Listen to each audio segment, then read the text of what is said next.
याद करो तथागत बुद्ध से लेकर कबीर, रैदास, पलटू दादू भेखा, बुल्ले शाह, बाबा फरीद, नारायण गुरु, बसवन्ना चौखा मेला से होते हुए महात्मा ज्योतिराव गोविंदराव फूले, ईवी रामासामी पेरियार, शाहू जी महाराज, डॉक्टर अंबेडकर, डॉक्टर लोहिया, मानवर कांशीराम और मंडल की लड़ाई मंदिर मस्जिद की लड़ाई नहीं, कलम और किताब की लड़ाई थी, वो आज खतरे में है।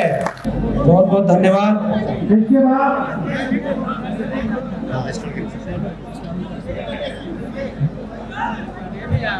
इस आयोजन में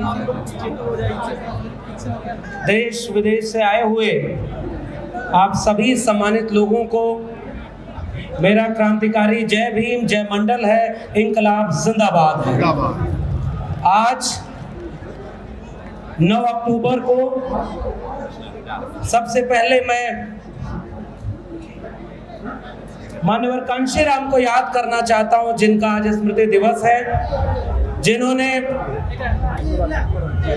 उत्तर भारत में खासकर डॉक्टर अंबेडकर और सामाजिक न्याय की लड़ाई को एक सामाजिक सांस्कृतिक आंदोलन की शक्ल में जमीन पर उतारने की एक वृहद विस्तृत कोशिश की। और इस तरह के हर मंचों पर एक बात बोलना बहुत जरूरी है कि ये सम्मेलन जिस दौर में हो रहा है, ये दौर हमारे सामने चुनौतियों का है, जश्न मनाने का नहीं।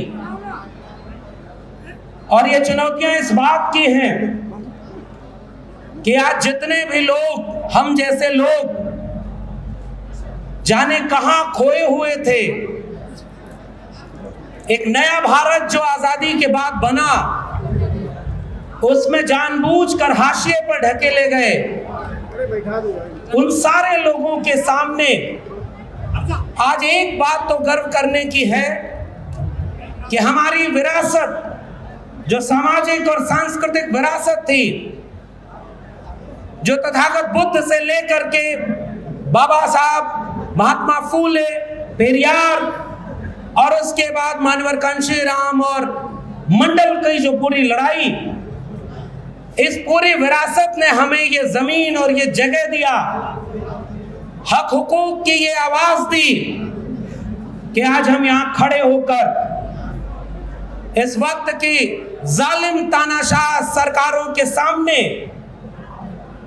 समाज में जातिवादी सामंती मानसिकता वाले लोगों के सामने आंख में आंख डाल करके अपने हक हुकूक की बात कर पा रहे हैं, तो ये सब उस सांस्कृतिक विरासत की वजह से हो पाया। इसलिए हम पर एक कर्ज है। वो कर्ज इस बात का है कि हमारे पीछे के लोगों ने तो बड़ा संघर्ष किया, कुर्बानियां दी, आंदोलन चलाए, बिखरे हुए लोगों को जोड़ा और आज हमें यहां तक पहुंचाया है। अब हमारे सामने ये चुनौती है कि क्या हम इस कारवां को, जिसे बाबा साहब ने अपने आखिरी संबोधनों में अपील करते हुए हमारे सामने एक चुनौती की तरह रखा कि बड़ी मुश्किल से यह कारवां यहां तक लाया हूं, इसे आगे ले जाना, अगर आगे न ले जा पाना तो इसे वहीं छोड़ देना, पीछे न जाने देना। मेरे लिए इस मंच पर खड़े होकर उस चुनौती, उस हकीकत से आपको रूबरू कराने का मन है कि साथियों, हमारे सामने हमारे संघर्षों का हजारों साल पुराना कारवां, जिसके दम पर हम यहां तक पहुंचे, आज हमारी आंखों के सामने वो मीलों पीछे ले जाया जा रहा है। और इसलिए इस मंच पर खड़े होकर मुझे लगता है कि एक ही वादा करने की जरूरत है कि ऐसे वक्त में हमारी जिम्मेदारी क्या है। तो मैं अपनी जिम्मेदारी 2 तरह की समझता हूं। पहली जिम्मेदारी अपनी जड़ों को पहचानने और लोगों को अपनी जड़ों से जोड़ने की होनी चाहिए। और यह बात हमारे पुरखों ने कह दिया है कि जब जिन समाजों की सामाजिक और सांस्कृतिक जड़ें गहरी नहीं होती, उनकी राजनीतिक जड़ें भी मजबूत नहीं हो पाती।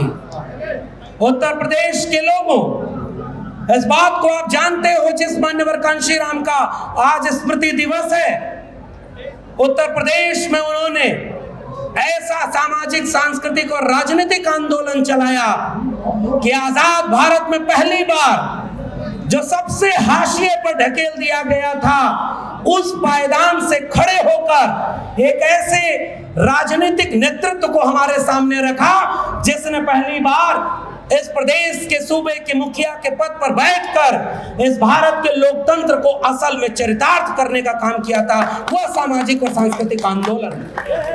मगर आज हमारे सामने एक चुनौती है साथियों, हमारे सामने वो तमाम तरह का दृश्य है जो आपको अपने बच्चों को जड़ों से न जुड़े होने के नाते उन्हें बरगलाने में कामयाब हो जा रहा है। वो उन्हें पाखंडी बना रहे, वो अंधविश्वासी बना रहे, वो कर्मकांड में फंसा रहे।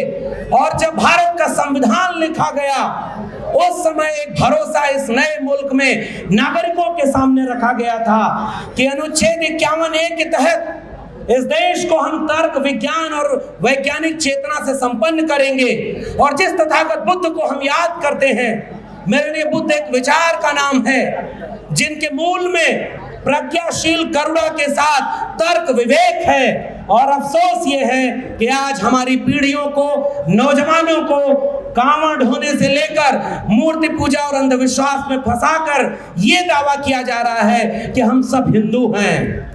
इसलिए पहली चुनौती कबूल करिए कि पहली चुनौती इस बात की है कि अपने इतिहास को, अपने जड़ों को अपने घरों तक पहुंचाइए।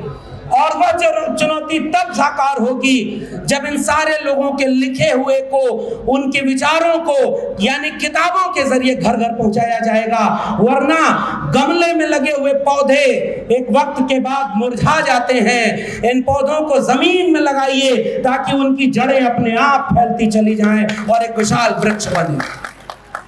और दूसरी सबसे बड़ी बात जो कह करके मैं इस मंच पर अपनी बात खत्म करूंगा, वो चुनौतियों की है। जब इतिहास आपकी पीढ़ियां नहीं जानेंगी तो वो पाखंडी बनेंगी, आप उन्हें रोक नहीं पाएंगे।